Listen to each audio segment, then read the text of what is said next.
Left वाले जिस जिस देश में सत्ता में रहे तोप लगा के मस्जिदें उड़ाई।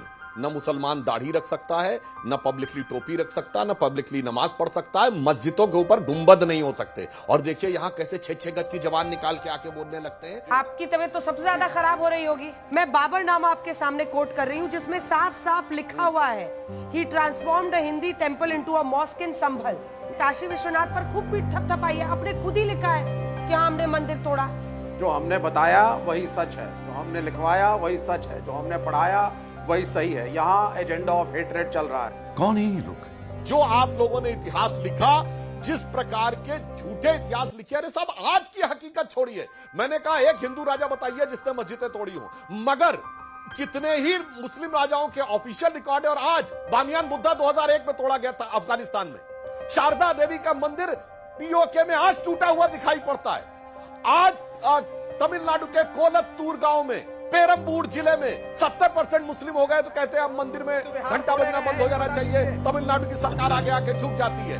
अगर राजा अकबर है और कहाँ से पढ़ते हैं? कोई कॉमिक उठा के पढ़ लेते हैं क्या विवेक जी? नमस्कार दोस्तों, स्वागत है आप सभी लोगों का एक और नए वीडियो में। दोस्तों आज की वीडियो अकबर के सेकुलरिज्म पे है, जिसमें सुधांशु जी ने विवेक श्रीवास्तव को बुरी तरीके से रोस्ट कर दिया। तो चलिए वीडियो शुरू करते हैं। पिक्चर चालू करो बे। आपकी तबीयत तो सबसे ज्यादा खराब हो रही होगी, लेकिन मैं भी कुछ सबूत यहाँ पर लाई हूँ और ये उन्हीं का डॉक्यूमेंटेड है। वैसे हमेशा कहा जाता है, एक सेकंड विवेक जी को दिखा दीजिए, हमेशा कहा जाता है कि इतिहास जो ताकतवर होता है, जो विजेता होता है, वही लिखता है।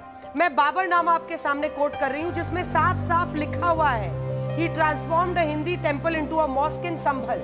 काशी विश्वनाथ पर खूब पीठ थपथपाई है, आपने खुद ही लिखा है कि हाँ हमने मंदिर तोड़ा है ना।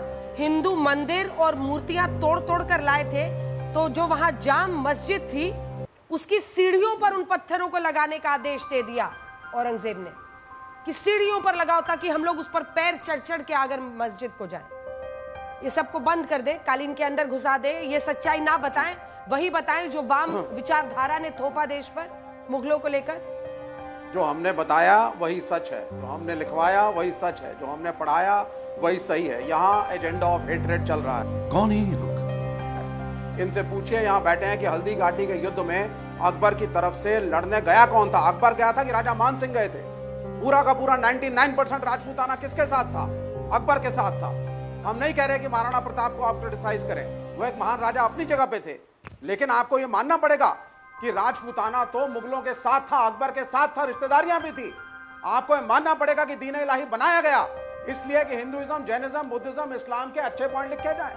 मुल्ला मौलवियों को बर्खास्त किया गया अकबर के कोर्ट से क्योंकि वो एक सेकुलर राजा था।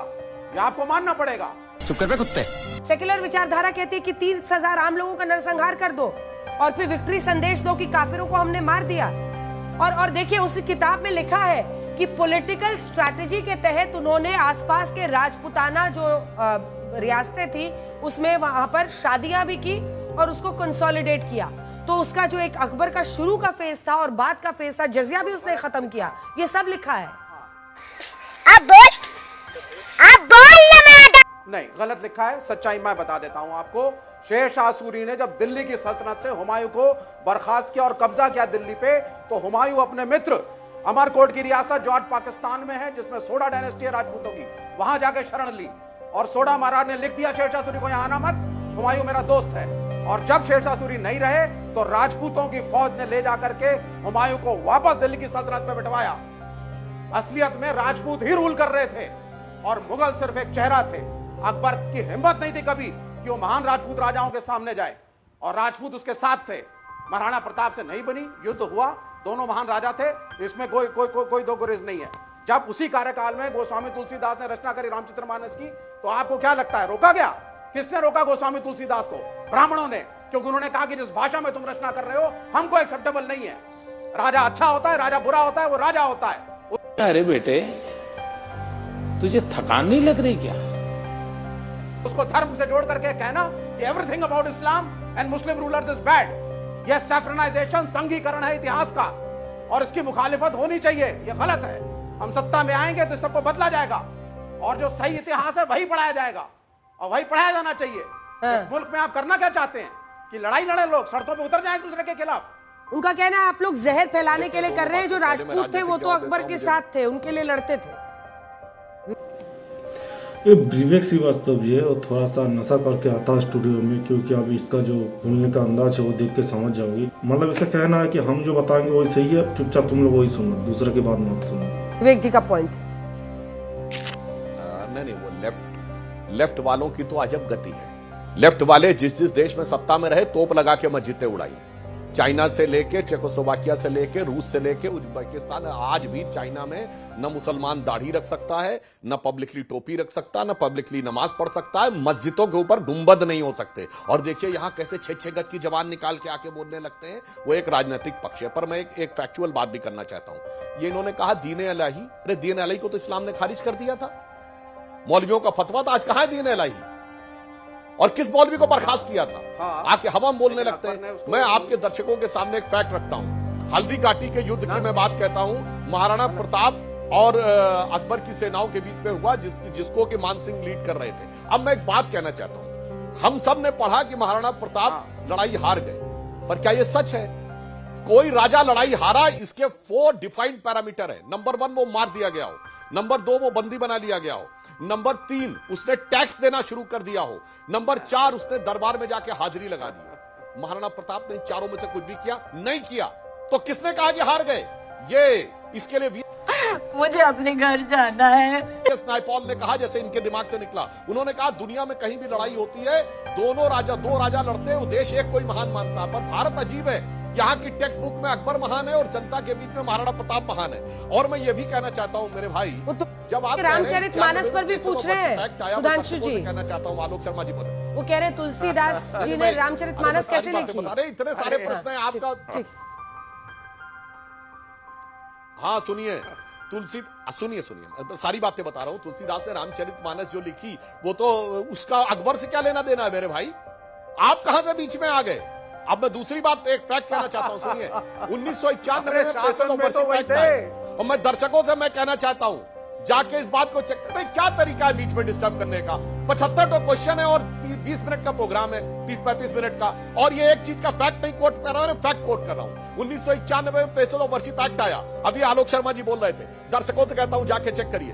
देश की अर्थव्यवस्था ध्वस्त, महंगाई 17.5%, बेरोजगारी प्रचंड, 2 बार रुपये का devaluation, foreign exchange reserve 1 billion से कम, सोना गिरवी रखा गया। और उस समय इनको 65वां वर्षीय एक्ट ध्यान आ रहा था। आज आके भाषण देते विकास की बात करो।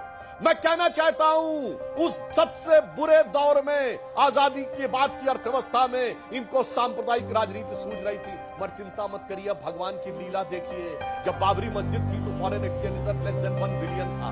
जब बाबरी मस्जिद का और वो 100 बिलियन पहुंचा अटल जी की सरकार में, 500 बिलियन पहुंचा मोदी 1 में। जिस समय जजमेंट आया 2019 में, तब 500 बिलियन, और जब मंदिर बना तो 650 बिलियन।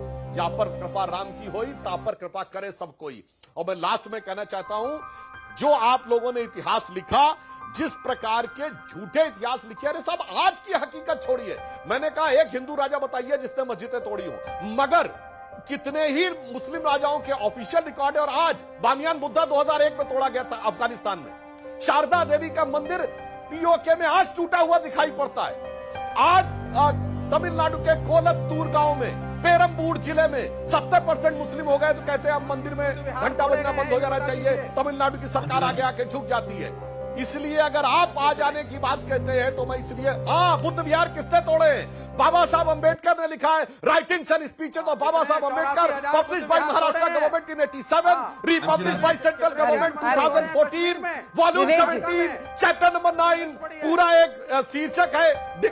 देखिए तरीका गलत है। विवेक जी वो जैसे पूरा करेंगे मैं आऊंगी, रुक जाइए, बीच में मत बोलिए। मैंने देखा बाबा साहब अंबेडकर ने पूरा चैप्टर 9 लिखा है। सुनिए, बाबा साहब अंबेडकर ने बाकायदा राइटिंग्स एंड स्पीचेस में चैप्टर नंबर 9 है, डिक्लाइन ऑफ बुद्धिज्म, जिसमें बाबा साहब अंबेडकर ने लिखा है, there is no doubt about it that the destruction of Buddhism was due to the brutal invasion of मुसलमान।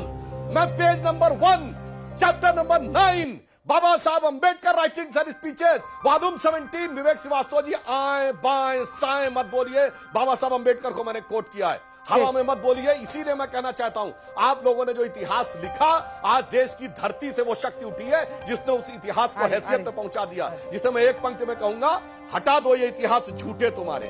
तुमने महाराणा प्रताप के लिए ये लिखा, फेनेटिक पैट्रियट। तुमने शिवाजी के लिए लिखा, ही हैज रूटेड सूरत। तो मैं कहना चाहता हूं, हटा दो ये इतिहास झूठे तुम्हारे। यहां जर्रे जर्रे पे सच है लिखा रे।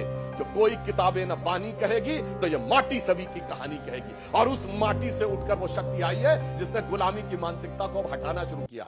अब मैं इनको सारों चैलेंज करके कहता हूं, मैंने एक फैक्ट गलत बोला हो तो बता दें, और सारे दर्शकों से कहता हूं, ना मेरी बात पे काउंटर कीजिएगा विवेक जी, शर्मा जी के, ना विवेक जी पे, अपने आप जाइए और सोर्सेस कोट करिए। अगर राजपूतों का इतना अच्छा ही बन रहा था मुगलों से, तो उनकी रानियों को जौहर क्यों करना पड़ रहा था साहब?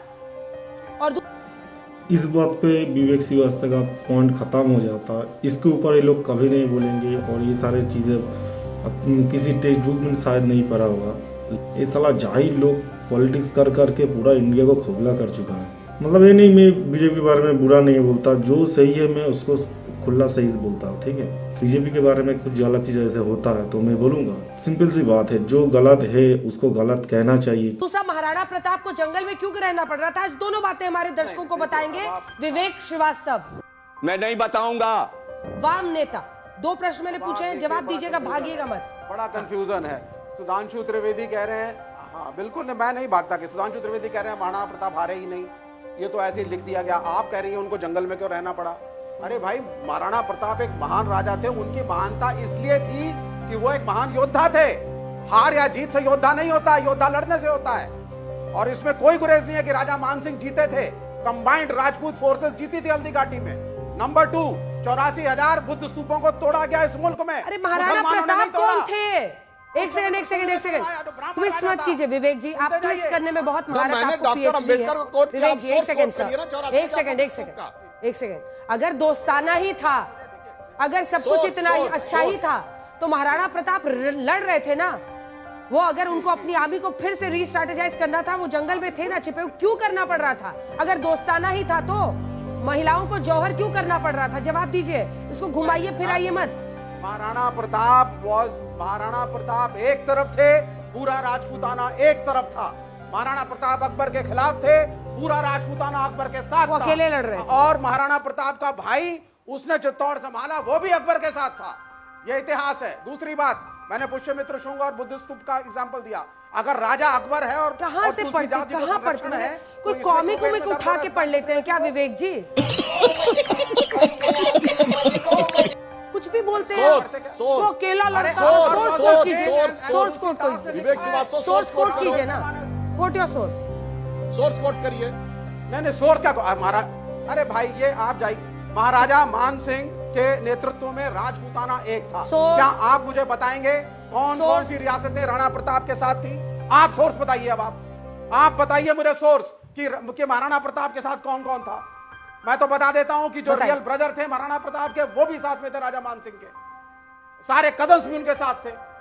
यह हर जगह लिखा है। और जबरदस्ती में मुसलमानों को और मुगलों को नीचा दिखाने की स्ट्रेटजी बनाई जा रही है। लिखा है। दीन इलाही था और मौलवियों को हटाया गया। अकबर के दरबार में जैन और बुद्ध मॉन्क्स भी आते थे। यह इतिहास है। आपको यह पछता नहीं है कि मुसलमान राजा अच्छा कैसे हो सकता है। समस्या यहाँ पर है।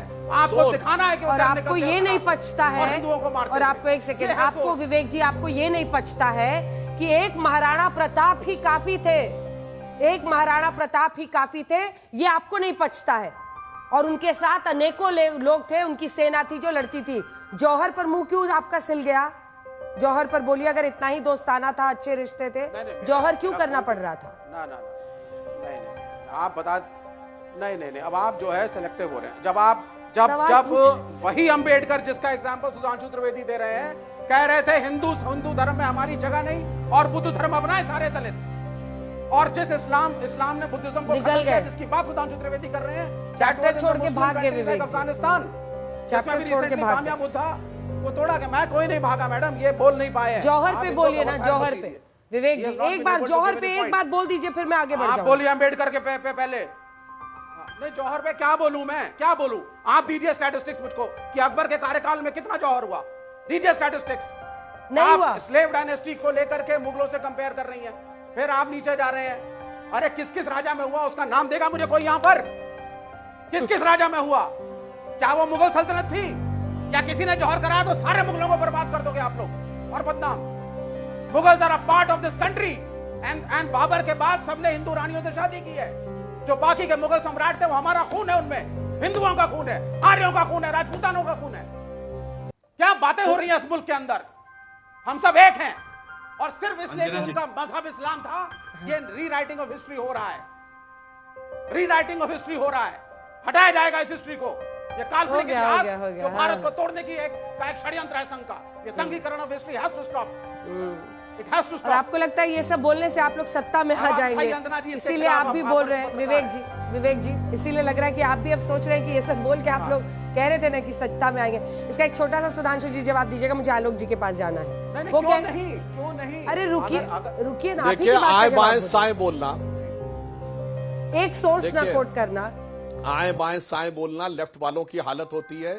सोर्स, अब मैं सोर्स कोट कर रहा हूं, मैं सोर्स कोट कर रहा हूं। डेमोसाइड पूरे वर्ल्ड में जो जेनोसाइड्स हुए लास्ट 2000 ईयर्स के, उन 2000 ईयर का डॉक्यूमेंटेड अवेलेबल है, जिसमें कहा गया मिनिमम 90 करोड़ से 1 अरब 40 करोड़ लोग तक मारे गए। उसमें एग्जांपल कर रहा हूं, टेबल नंबर 2.1 पे जाके आप देखिएगा, हवाई यूनिवर्सिटी के द्वारा डेमोसाइड के ऊपर लिखी गई है। उसमें Hindus killed by sultans of Delhi between 1206 to 15 lakh, killed by Firoz Shah in Bengal between 1351 to 1388, 10 lakhs.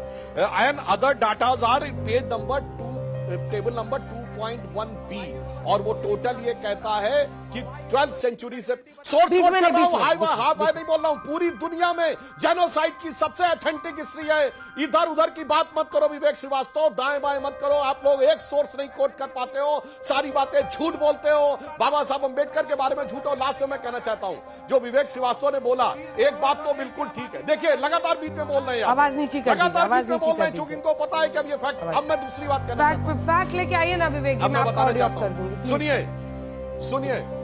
सुनिए, मैं कोट कर रहा हूं colonel James Tod, annals and antiquities of Rajasthan. उन्होंने लिखा कि जो हिंदू राजपूत राजा थे, वो जब युद्ध लड़ते थे तो उनके लिए वो शक्ति प्रदर्शन के टूर्नामेंट की तरह होता था, ऐसा लगता था, क्योंकि वो इतने नियम का पालन करते थे। कभी महिलाओं के साथ बदतमीजी नहीं होती थी, कभी आम पब्लिक का नरसंहार नहीं होता था, कभी कत्लेआम नहीं होता था। और खिलजी से लेके और नादिर शाह तक कितने कत्लेआम हुए। हाँ, एक बात मैं विवेक जी की मानता हूं, उन्होंने कहा कि अगर मान सिंह और महाराणा प्रताप के बीच में बटे तो अकबर के हाथों कटे।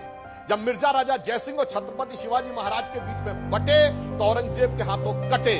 जब जयचंद और पृथ्वीराज के बीच में बटे तो गोरी के हाथों कटे। तो इतिहास हमें शिक्षा देता है, जो इतिहास को भूल जाते हैं वो इतिहास को बाध्य करने पे होते हैं। और इसीलिए बाद में बाबर के हाथ कटे, औरंगजेब के हाथ कटे, जिन्ना के हाथ कटे। और आज कश्मीर में हमारी सरकार जब तक नहीं आई थी, ISIS के हाथ में कट रहे थे, जैशे मोहम्मद के हाथ में कट रहे थे, लश्कर तैयबा के हाथ में कट रहे थे। और ये लोग ऐसे हंस रहे थे कि कटते रहो मगर मेरा वोट तो बनते रहो, काट काट कर भी देश का टुकड़ा मिलेगा। तो मैं करता रहूंगा। इसीलिए इतिहास हो या वर्तमान, वामपंथी विचारधारा ने इस देश को सर्वाधिक नुकसान। ठीक है, आलोक जी बोले, उसके बाद से आ रही हूं विवेक जी, आप एक आप लोग अतीत में देश को फंसा कर रखना चाहते हैं, आरोप सीधा है। अतीत में उलझा के रखो, अतीत की बहस कराते रहो। अतीत में तो ये उलझा के रखना चाहते हैं। ये इमारतें शरिया क्या है भाई? औरंगजेब के लिए किसने बोला कि औरंगजेब महान था? अलाउद्दीन खिलजी महान था, किसने बोला? ये फलाना फलाना किसके बाप ने बनवाया? हमने बोला क्या? औरंगजेब की कब्र पे जाके फातिहा किसने पढ़ा? इमरान प्रतापगढ़ी, इनके सांसद। आज क्या जरूरत है भाई औरंगजेब की कब्र पे जाने की? और हम रिएक्ट करेंगे तो कहेंगे साहब अतीत में जा रहे हैं।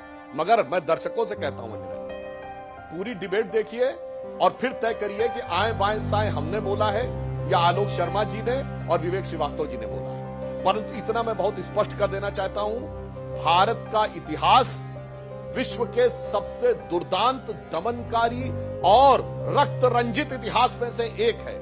मगर अफसोस की बात यह है कि उस पूरे, जिसे कहते हैं ना कि किसी का मर्डर किया जाए, उसके ऊपर एक कालीन बिछा दी जाए, तो वो कालीन बिछाकर और उसके ऊपर इत्र डालकर आपको जो समझाने का प्रयास किया जाता है, ठीक। मैं फिर कहना चाहता हूं, हम मानते हैं आज के भारत के किसी वर्ग का हम कोई संबंध उससे नहीं मानते हैं, और आज एकदम आधुनिक विज्ञान की बात करते हैं। जीनोम सीक्वेंसिंग और डीएनए टेस्ट करा ले कोई भारत का मुसलमान, उसका अरेबिक जीनोम, ठीक है। उज़्बेक जीनोम और मंगोलियन जीनोम से कोई कनेक्शन नहीं निकलने वाला। विवेक जी, मैंने तो सारे सोर्स कोट किए ना आपके सामने, सारे सोर्स कोट किए। चलिए एक बात, मासरे आलमगिरी, आप जाते जाते थोड़ा तो अपना नाम प्रोटेक्ट कीजिए, एक तो सोर्स के साथ बात कीजिए।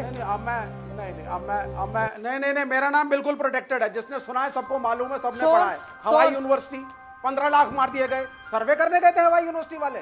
मतलब किसी भी ऑथर को लेके, किसी भी किताब को लेकर के आप प्रोग्राम में आकर के बोल दीजिए तो हम उसे मान लें।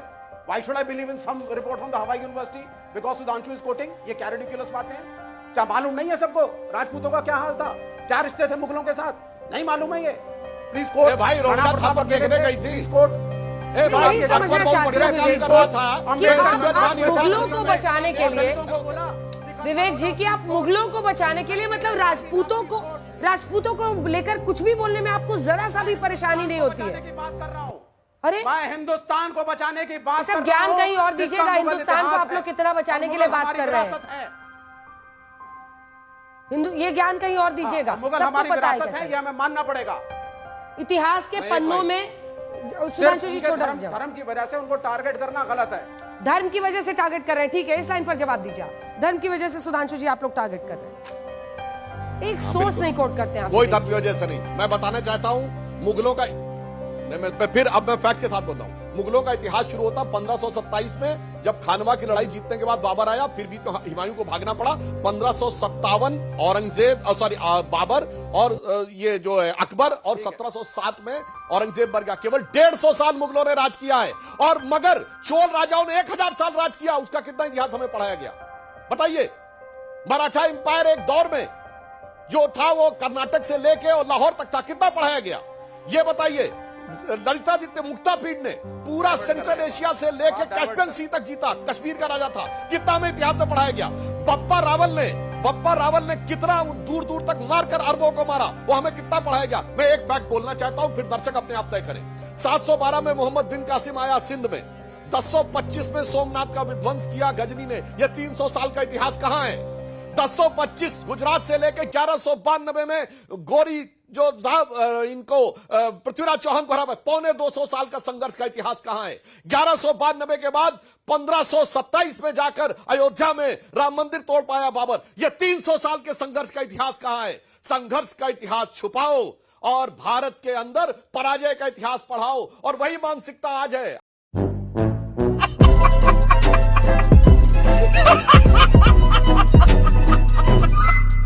दोस्तों, बहुत सारे बंदे कहते हैं कि सुधांशु जी को इन जाहिलों के साथ डिबेट नहीं करना चाहिए, लेकिन अगर ये डिबेट नहीं करता तो ये जाहिल लोगों की कैसी सोच है ये सबके सामने नहीं आ पाता।